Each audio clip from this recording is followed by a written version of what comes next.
નમસ્કાર દર્શક મિત્રો, આપ જોઈ રહ્યા છો ન્યૂઝ પોઈન્ટ ચેનલ। મુખ્ય સમાચાર જોતા પહેલા નજર કરીએ આજની હેડલાઇન્સ પર।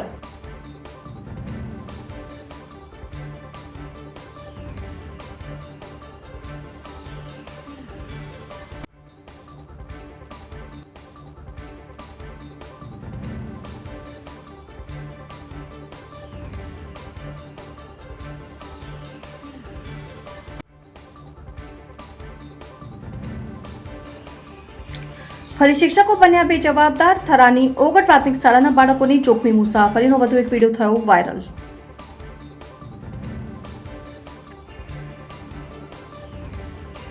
બનાસકાંઠા જિલ્લામાં પુરવઠા અધિકારીની રેડ યથાવત। પાલનપુર કંથેરિયા હનુમાન રોડ પાસેથી ભગવતી ગેસ એજન્સી ઝડપાઈ।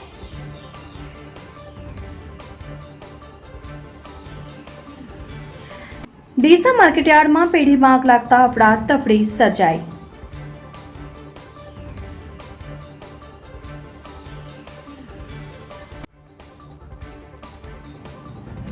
બનાસકાંઠા જિલ્લામાં બટાકામાં તેજી આવતા ખેડૂતોમાં ખુશીનો માહોલ।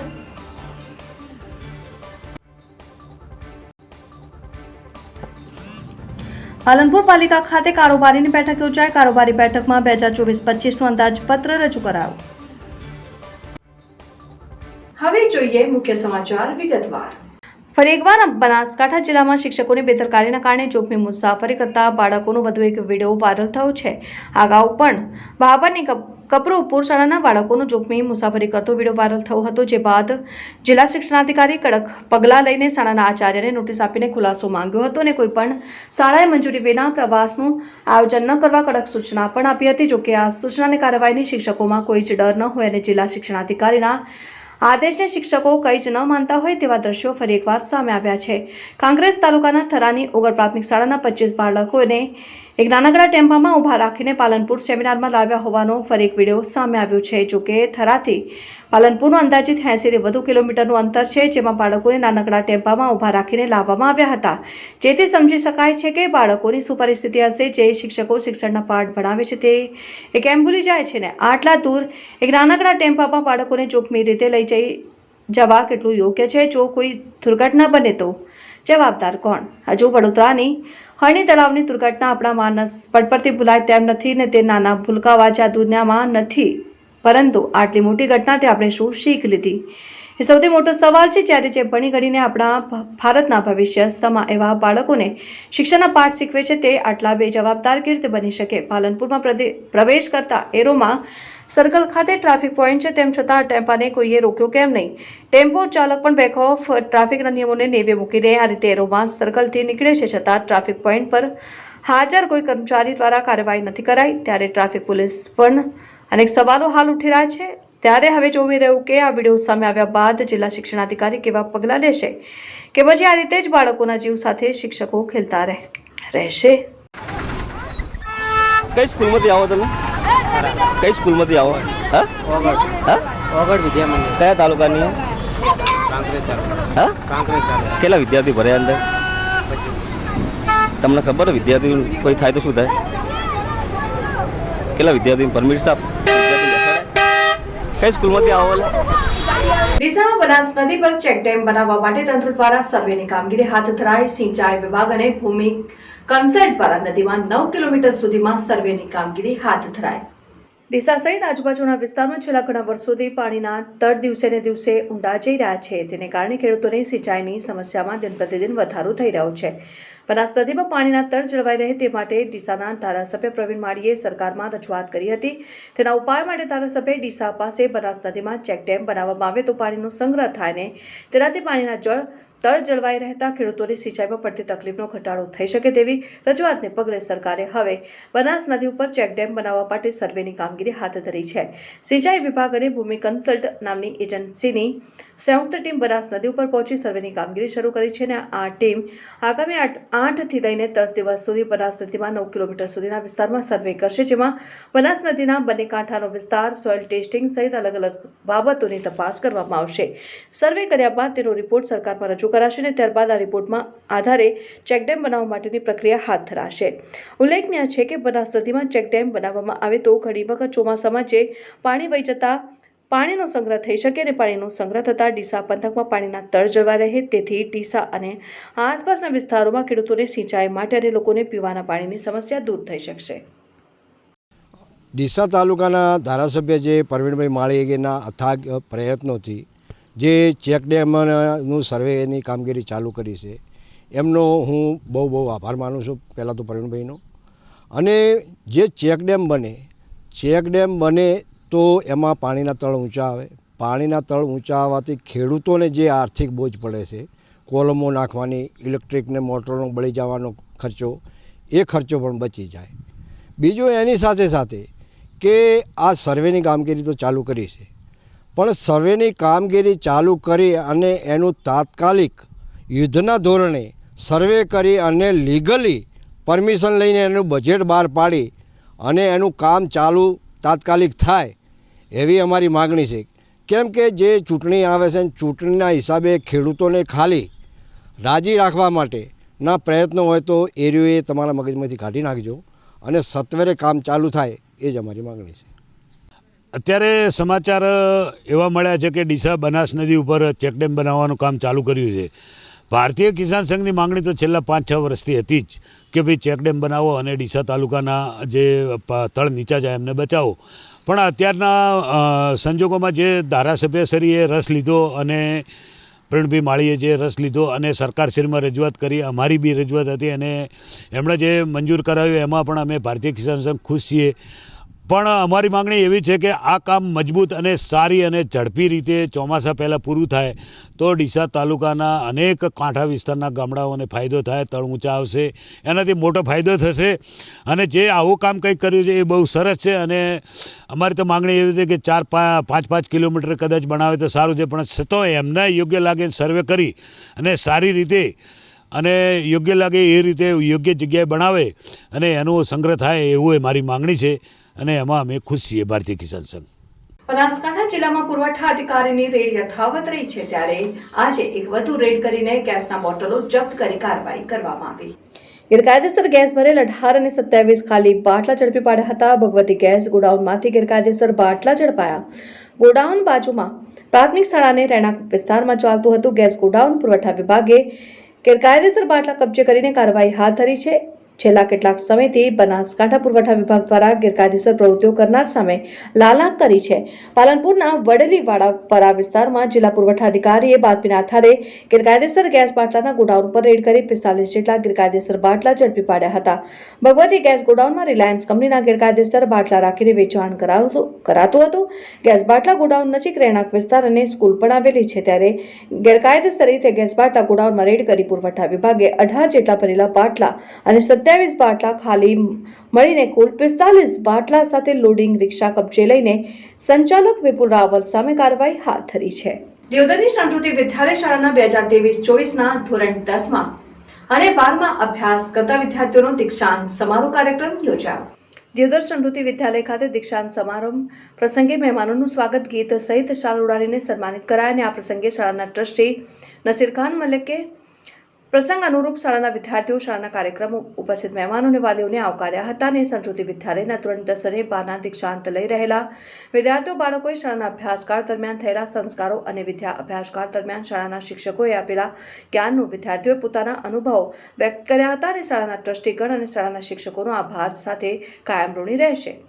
મહત્વનું છે કે દિયોદર સંસ્કૃતિ વિદ્યાલયના ધોરણ 10-12માં અભ્યાસ કરતા વિદ્યાર્થીઓના દીક્ષાંત સમારંભ કાર્યક્રમમાં અલગ અલગ ક્ષેત્રમાં સેવાકીય પ્રવૃત્તિઓને કાર્ય કરેલા સંસ્થાઓ અને વ્યક્તિઓ અને સંગઠનોને ટ્રોફી, શાલ ઉડાડીને સન્માન કરવામાં આવ્યા હતા. અને સંસ્કૃતિ વિદ્યાલયના કેજીથી લઈને ધોરણ 10-12 સુધી અભ્યાસ કરતા તેજસ્વી વિદ્યાર્થીઓને શિલ્ડથી સન્માનિત કરવામાં આવ્યા.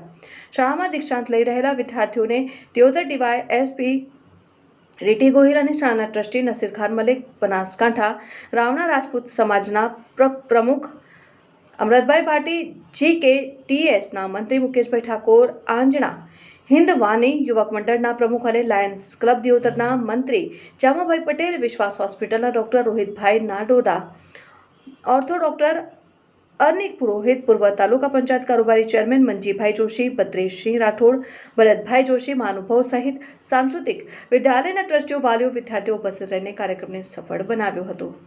સંસ્કૃતિ વિદ્યાલયના પ્રેક્ષાંગણમાં ધોરણ 10 અને 12નો વિદાય સમારંભ યોજાયો. તથા એની સાથે ઇનામ વિતરણ કાર્યક્રમ પણ યોજાયો અને આ પ્રસંગમાં મુખ્ય મહેમાન તરીકે આપણા ડીવાયએસપી સાહેબ ડીટી ગોહિલ સાહેબ ઉપસ્થિત રહ્યા, મંજયભાઈ ઉપસ્થિત રહ્યા, મુકેશભાઈ ઠાકોર ઉપસ્થિત રહ્યા તથા અન્ય મહાનુભાવો પણ આ પ્રસંગમાં ઉપસ્થિત રહી અને ઘણી એમની શોભા વધારી છે.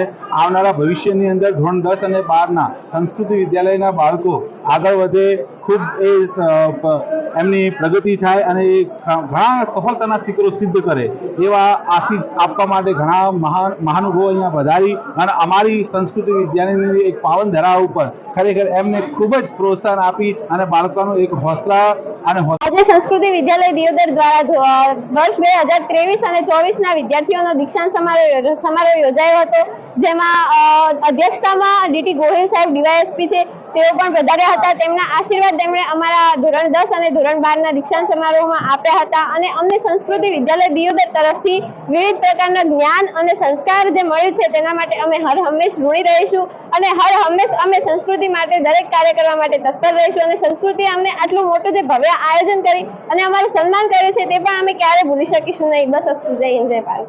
આજે ધોરણ 10 અને 12ના વિદ્યાર્થીઓનો દીક્ષાંત સમારોહ યોજવામાં આવ્યો હતો, જેમાં વિવિધ વિદ્યાર્થીઓ અને વાલીઓ હાજરી આપી અને વિવિધ ક્ષેત્રના મહાનુભાવો દિયોદરના ડીવાયએસપી જેવા વગેરે ક્ષેત્રના મહાનુભાવોએ આમાં હાજરી આપી છે અને સંસ્કૃતિ વિદ્યાલય અમને ઘણું જ્ઞાન અને ઘણા સંસ્કારો આપ્યા છે. તે બદલ અમે હંમેશા સંસ્કૃતિ વિદ્યાલયના કાર્ય નહીં ભૂલીએ અને હંમેશા તેના ઋણી રહીશું.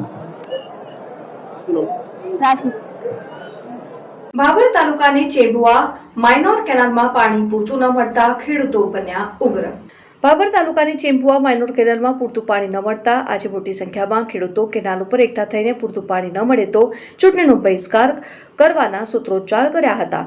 વધુમાં ખેડૂતોએ જણાવ્યું હતું કે કેટલાક ખેડૂતો આગળથી કેનાલનું પાણી બોરવેલમાં ઉતારીને પાણીનો બગાડ કરી રહ્યા છે, જેથી અમારા ચેમ્બુઆ, અભાળા, નેસડા અને વડાણા એમ 4 ગામોના ખેડૂતોને પિયત માટે લાખોનો ખર્ચો કર્યા પણ પાણી પહોંચતું નથી, જેથી જવાબદાર તંત્ર દ્વારા યોગ્ય ઘટતું કરીને કેનાલોમાં પાણી પહોંચતું કરવા માંગ કરાઈ. મારું નામ પટેલ જીવરાજભાઈ અમરાજભાઈ, ગામ ચેમ્બુઆ. અમારે આજે આ કેનાલ આવી અહીંયાથી કરી અને શરૂઆતના 2 વાર પાણી આવ્યું અને અત્યારે વડાણામાં 80 લાખનો ખર્ચો કરેલો છે, ચેમ્બુઆમાં 60-70 લાખનો ખર્ચો કરેલો છે, મશીનોનો, લાઈનોનો. એટલે 2 વારમાં લાલચમાં પાડી અને ખર્ચા કરાવી દીધા. છતાં એની કેનાલ છે, છતાં હવે પાણી ક્યાં વેડફાય છે એ અમને કંઈ ખબર નથી. એ સાહેબને જવાબદારી રહેશે અને જે પાણી વેડફાતું હોય એ બંધ કરે અથવા અમને કેનાલ હવે જે પાણી વધારે વપરાશ થઈ ગયો હોય અને ખેડૂતો વધારે જાગૃત થયા હોય પાવાવાળા તો અમને નવી કેનાલ આલે અને મોટી કેનાલ કરીને પહોંચાડે. અમારે 4-4 કિલોમીટર અહીંથી કરી અને ભંડોળા અને અહીંથી કરીને ચેમ્બુઆનું ફાંટિયું અમે આપણને ગોંડે ઠેઠ જાય છે તો 2 કિલોમીટરના ફાંટિયોથી એમાં સાટો પાણી આવતો નથી અને અમારી ખેતીઓ બગડે છે અને ખેડૂતો ખૂબ હેરાન થાય છે અને પાણીની ખૂબ તકલીફ છે. ખૂબ ખૂબ આભાર.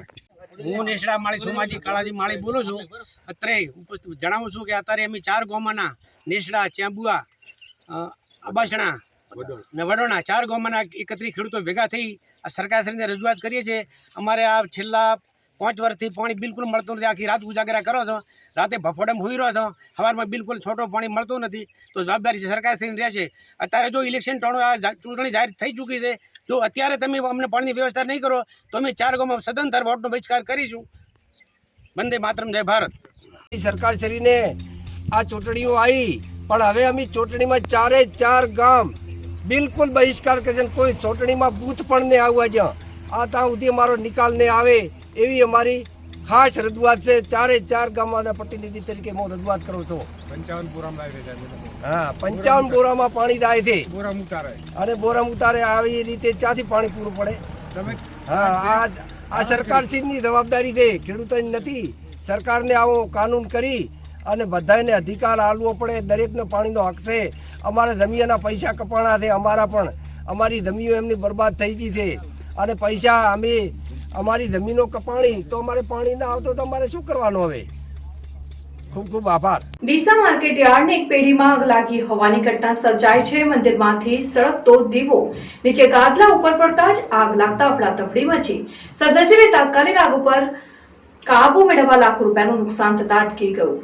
ડીસા માર્કેટ યાર્ડમાં હાર્દિકભાઈ ઠક્કરની જય જલિયાન ટ્રેડિંગ નામની પેઢી આવેલી છે અને જ્યાં તેઓ અનાજનો લે-વેચનો વેપાર કરે છે અને તેમની પેઢીમાં મંદિરમાંથી સળગતો દીવો અચાનક નીચે પડેલા ગાદલા ઉપર પડતા આગ લાગી હતી અને જોતજોતામાં આગના ધુમાડાના ગોટેગોટા નીકળવા લાગ્યા હતા. બનાવને પગલે પેઢીના માલિક સહિત આજુબાજુના વેપારીઓ અને લોકો દોડી આવ્યા હતા અને પાણીનો મારો ચલાવી આગ ઉપર કાબુ મેળવવાના પ્રયાસો હાથ ધર્યા હતા. આગ લાગી હોવાની ઘટનાને પગલે અફરાતફરી સર્જાઈ અને ઘટનાની જાણ થતાં ડીસા નગરપાલિકાની ફાયર ફાઇટરની ટીમ અને યુજીવીસીએલની ટીમ પણ પરત બનાવ સ્થળે પહોંચી રાહત કામગીરી શરૂ કરી હતી અને આગ લેતા લેપટોપ ગાદલા સહિત પરચુરણ સામાન બળી જતા નુકસાન થયું, પરંતુ આજુબાજુના વેપારીઓ, ખેડૂતો, મજૂરો સહિતના લોકો ભેગા મળીને તરત જ પાણીનો મારો ચલાવતા ગણતરીના કલાકોમાં જ આગ ઉપર કાબુ મેળવી લેવાયો હતો, જેને કારણે પેઢીમાં પડેલો લાખો રૂપિયાના અનાજના જથ્થાને નુકસાન થતા અટકી ગયું હતું. બાબરમાં રખડતા પશુનો ત્રાસ યથાવત રહેતા લોકોમાં ભયનો માહોલ છવાઈ જવા પામ્યો છે. બાબરમાં છેલ્લા કેટલાક સમયથી રખડતા પશુઓનો ત્રાસ જોવા મળી રહ્યો છે. ક્યાંક શાળાઓ આગળ તો ક્યાંક હાઈવે ઉપર રખડતા પશુઓના ટોળા જોવા મળે છે. બાબર હાઈવે પર સાંજના સમયે ધંધાદારીઓ દ્વારા ફેંકવામાં આવેલ કચરો ખાવા માટે પશુઓના ટોળા એકઠા થઈને લડતા હોય છે. ગત રાત્રે 2 આખલા હાઈવે ઉપર લડતા ધંધાદારીઓ, રાહદારીઓ અને વાહન ચાલકોમાં ફફડાટ ફેલાઈ જવા પામ્યો હતો.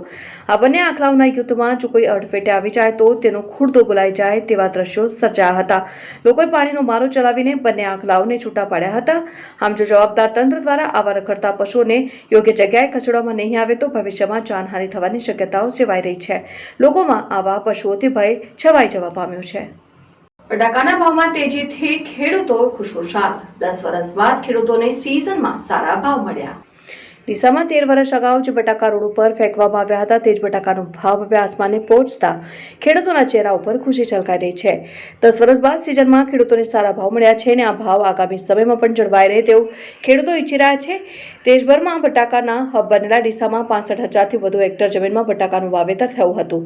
ચાલુ વર્ષે ઠંડી બરાબર નહીં જામતા બટાકાનું ઉત્પાદન 15% જેટલું ઓછું થયું છે, પરંતુ તેની સામે ખેડૂતોને હાલમાં ખૂબ જ સારા ભાવ મળી રહ્યા છે. સતત 9 વર્ષથી બટાકાની કાઢવાની સિઝનમાં બટાકાના ભાવ ખૂબ જ નીચા રહેતા હોય છે. તેથી ખેડૂતોને જરૂરિયાત મુજબ નીચા ભાવમાં પણ બટાકા વેચવા પડે તેવી સ્થિતિ હોય ત્યારે અનેક વખત બટાકાના ભાવ તડકે જતા ખેડૂતોની હાલત ખરાબ થઈ જતી હોય છે. જોકે આ વર્ષે બટાકામાં સારા ભાવ મળતા ખેડૂતોમાં ખુશી જોવા મળી રહી છે. વર્ષ 2011માં અગાઉ બટાકામાં ભયંકર મંદી હોવાને કારણે ખેડૂતોને તેના ભાવ મળતા ન હતા, જ્યારે કોલ્ડ સ્ટોરેજ સંચાલકોને સ્ટોર કરેલા બટાકા રોડ ઉપર ફેંકવાનો વારો આવ્યો હતો અને ત્યારબાદ 2-3 વર્ષ બટાકામાં થોડી ઘણી તેજી રહી હતી, પરંતુ છેલ્લા 10 વર્ષથી સિઝન ટાણે એટલે કે બટાકા કાઢવાના સમયે બટાકાના ભાવ ખૂબ નીચા રહેતા હોય છે અને ત્યારબાદ કોલ્ડ સ્ટોરેજમાં ભરાયા બાદ ભાવમાં વધઘટ થતી હોય છે. પરંતુ આ વર્ષે બટાકા કાઢવાની સિઝનમાં જ ખેડૂતોને ગત વર્ષ કરતાં બમણા ભાવ મળી રહ્યા છે. હાલમાં ડીસા પંથકમાં ખેતરોમાંથી બટાકા 250થી લઈને 300 રૂપિયા પ્રતિ મણ સુધી મળી રહ્યા છે, જ્યારે કેટલાક ખેડૂતો જાતે જ પોતાનો માલ કોલ્ડ સ્ટોરેજમાં મૂકી રહ્યા છે અને ચાલુ વર્ષે વાવેતર વધુ અને ઉત્પાદન ઓછું થવાને કારણે બટાકામાં તેજી જોવા મળી રહી છે, જેથી ખેડૂતો હરખાઈ રહ્યા છે અને આ જ ભાવ આગામી સમયમાં પણ જળવાઈ રહે તેવું ખેડૂતો માની રહ્યા છે. આ વખતે જો કે બટાકાનું વાવેતર બહુ થયું હતું, પરંતુ ભાવ બહુ સારો આ સાલ છે. ગઈ સાલમાં થોડું ખેડૂતોને તકલીફ પડી હતી, પણ આ સાલ 200થી 300 રૂપિયા સુધીના ભાવ છે બટાકામાં, એટલે ખૂબ સારું છે. પણ ઉત્પાદન વર્ષો વર્ષ હતું એટલું ઉત્પાદન નથી, કેમ કે વરસાદ અને ઠંડી બહુ ઓછી પડી, એટલે જે એટલે પાકને વાતાવરણ અનુકૂળ આવે એવું અનુકૂળ નથી આવ્યું. પણ એમ છતાંય કોઈ ઉત્પાદનમાં ઓછું નથી. 7-8 મણિકું એક કટાના 7-8 કટા પેકેટનું ઉત્પાદન છે જ, એટલે ખેડૂતો માટે બહુ સારું વર્ષ છે. આ સાલ ખૂબ સારું બટાકામાં છે. ગઈ સાલ 100 રૂપિયા આજુબાજુ ભાવ હતા 20 કિલોના, એટલે કટું 250 રૂપિયા આજુબાજુ હતું, 250 આજુબાજુ, અને આ સાલ કટું થાય છે 750 રૂપિયા આજુબાજુ. એટલે આ સાલ ભાવમાં ખૂબ સારા ભાવ છે, એટલે ખેડૂતો ખુશખુશાલ છે. ઉત્પાદનમાં થોડીક તકલીફ છે કે વરસાદ આવ્યો હતો વાવેતર વખતે શરૂઆતમાં, અને ઠંડી થોડીક જોઈએ એવી ના પડી, એટલે થોડુંક ઉત્પાદન ઓછું મળ્યું છે. સુઈગામ તાલુકાના જોરાવરગઢના યુવકનું શંકાસ્પદ મોત થતાં ચકચાર મચી. ગુરુવારના સાંજના સમયે સુઈગામ તાલુકાના જોરાવરગઢના 28 વર્ષીય યુવકની તબિયત લથડતા બાબર સરકારી હોસ્પિટલ ખાતે સારવાર અર્થે ખસેડવામાં આવેલ. જોકે ફરજ પરના તબીબે તપાસ બાદ તેને મૃત જાહેર કરતા અરેરાટી વ્યાપી જવા પામી હતી. સૂત્રો દ્વારા જાણવા પડતી માહિતી મુજબ સુઈગામ તાલુકાના જોરાવરગઢના દશરથભાઈ મુનાભાઈ ઠાકોર ઉંમર વર્ષ 28, 2 બાળકોનો પિતા, મજૂરી કરીને ગુજરાન ચલાવતો હતો. ગત ગુરુવારના રોજ તેની તબિયત અચાનક લથડતા ભાભરની સરકારી હોસ્પિટલમાં સારવાર અર્થે ખસેડાયો, જ્યાં ફરજ પરના તબીબે તપાસ દરમિયાન મૃત જાહેર કરવામાં આવેલ. સુઈગામ પોલીસને આ બાબતે જાણ કરતા ભાભર સરકારી હોસ્પિટલ ખાતે સુઈગામ પીએસઆઈ પોલીસ સ્ટાફ અને બોર્ડર પીએસઆઈ જાડેજા, ભાભર મામલતદાર RM ચૌધરીની હાજરીમાં પંચનામું સહિતની કામગીરી હાથ ધરવામાં આવેલ. ભાભર હોસ્પિટલના તબીબોની પેનલ દ્વારા પોસ્ટમોર્ટમ કરીને લાશને મૃતકના વાલી વારસોને સોંપવામાં આવેલ અને યુવકના મૃત્યુ બાબતે લોકોમાં અનેક ચર્ચાઓ થઈ રહી હતી. જોકે સત્ય હકીકત તો PM રિપોર્ટ બાદ બહાર આવશે. હાલ તો સુઈગામ પોલીસ દ્વારા જરૂરી કાર્યવાહી કરીને તપાસ હાથ ધરેલ છે. શ્રી આરાસુરી અંબાજી માતા દેવસ્થાન ટ્રસ્ટ અંબાજીના વહીવટદાર તરીકે અધિક કલેક્ટર કૌશિક S. મોદીએ વિધિવત કાર્યભાર સંભાળ્યો. શ્રી આરાસુરી અંબાજી માતા દેવસ્થાન ટ્રસ્ટ અંબાજીના વહીવટદાર તરીકે અધિક કલેક્ટર કૌશિક S. મોદીએ વિધિવત કાર્યભાર સંભાળ્યો. શક્તિપીઠ અંબાજીમાં દર વર્ષે 1.25 લાખથી પણ વધારે યાત્રિકો દર્શનાર્થે પધારે છે અને સરકાર દ્વારા યાત્રિકલક્ષી મહત્વના પ્રોજેક્ટ ચાલી રહ્યા છે તેમજ આગામી સમયમાં નવીન પ્રોજેક્ટ હાથ ધરનાર છે. છેલ્લા ઘણા સમયથી અંબાજી મંદિરના વહીવટદારની જગ્યા ખાલી હતી ને આજ રોજ 1 માર્ચથી અધિક કલેક્ટર કૌશિક S. મોદીએ પરિવાર સાથે શક્તિપીઠ અંબાજીમાં સવારની આરતી દર્શન પૂજા કરીને તેમજ ગબ્બર ખાતે પણ દર્શન કરી વિધિવત રીતે કચેરી સમય પહેલા અધિક કલેક્ટર અને વહીવટદાર શ્રી આરાસુરી અંબાજી માતા દેવસ્થાન તરીકે કાર્યભાર સંભાળ્યો હતો. અને આ તકે અંબાજી મંદિર ટ્રસ્ટ સંચાલિત સંસ્કૃત પાઠશાલાના ઋષિ કુમારો અને કર્મચારીઓ દ્વારા તેમનું ઉષ્માભર્યું સ્વાગત કરવામાં આવ્યું. પાલનપુર નગરપાલિકાના હોલમાં પાલિકાની કારોબારીની બેઠક યોજાઈ, જેમાં બજેટ અંગે ચર્ચા કરી વિવિધ ખર્ચના આંકડાઓ રજૂ કરાયા. પાલનપુર બજાર શાસિત નગરપાલિકાની કારોબારીની બેઠક કારોબારી ચેરમેન પિયુષભાઈ પટેલના અધ્યક્ષસ્થાને તેમજ ચીફ ઓફિસર નવનીત પટેલની ઉપસ્થિતિમાં યોજાયો, જેમાં વર્ષના બજેટ અંગે ચર્ચા કરીને તેના આવક અને ખર્ચના આંકડાઓ રજૂ કરાયા, જેને બહાલી આપવાની આવી હતી. અને આ બેઠકના એજન્ડાઓ અને પાલનપુર નગરપાલિકાનું સને 2023-24નું રિવાઇઝડ અને 2024-25નું અંદાજપત્ર બજેટ વેચાણે લેવામાં આવ્યું હતું અને નગરપાલિકાની જુદી જુદી શાખાઓમાં આઉટસોર્સિંગથી મેનપાવર પૂરો પાડવા માટે કરેલ ટેન્ડર પ્રક્રિયાને પણ બહાલી અપાઈ હતી. કરવેરા શાખામાં એરિયા બેઝ પ્રોપર્ટી ટેક્સ 2007ના નિયમો અનુસાર દર 2 વર્ષે બેઝિક રેટમાં કરવાનો હતો વધારો કરવા નિર્ણય લેવા અંગે ચર્ચા કરાઈ. સરકારની જુદી જુદી યોજનાકીય ગ્રાન્ટોમાંથી તેમજ વાર્ષિક ભાવથી કામ કરાવવા અંગે બાંધકામ શાખા દ્વારા કરવામાં આવેલ ટેન્ડર પ્રક્રિયાઓને વેચાણે લઈને બહાલી અપાઈ હતી. ને પાલનપુર મોટી બજાર ચોકમાં નગરપાલિકા દ્વારા બનાવેલ શૌચાલયના નિભાવ અંગે સુવર્ણકાર એસોસિએશનની અરજી અંગે નિર્ણય લેવા ચર્ચા કરાઈ. સાથે પાલનપુર નગરપાલિકા વિસ્તારમાં પાલિકાની જગ્યાઓમાં હોર્ડિંગ્સ બેનર લગાવવા અંગે કરેલ ટેન્ડર પ્રક્રિયાને બહાલી આપવામાં આવી હતી. તેમજ એરોમાં સર્કલ પહોળું કરવા માટે પેડ એન્ડ યુઝ નડતરયુક્ત હોય બાંધકામની તારીખ 27મી ફેબ્રુઆરી 2024ની નોંધને વચાણે લઈને બહાલી આપવામાં આવી હતી. આમ શહેરના વિવિધ મુદ્દાઓ અંગે ચર્ચા બાદ જરૂરી નિર્ણયો લેવાયા. આજરોજ તારીખ 1 માર્ચ 2024ના રોજ પાલનપુર નગરપાલિકાની કારોબારી સમિતિના એજન્ડા મુજબના મુદ્દાઓ ચર્ચિત કરવામાં આવ્યા હતા. આ કારોબારી સમિતિની અંદર મુખ્ય મુદ્દા તરીકે નગરપાલિકાનું 2023-24નું રિવાઇઝ અને 24-25નું અંદાજિત બજેટ જે રજૂ કરવામાં આવ્યું હતું. બજેટની ઉઘડતી શિલક અંદાજિત 36,92,57,884 હતી, જ્યારે નવી આવક અંદાજિત 96,33,63,000 આપણે અંદાજિત મૂકવામાં આવી છે.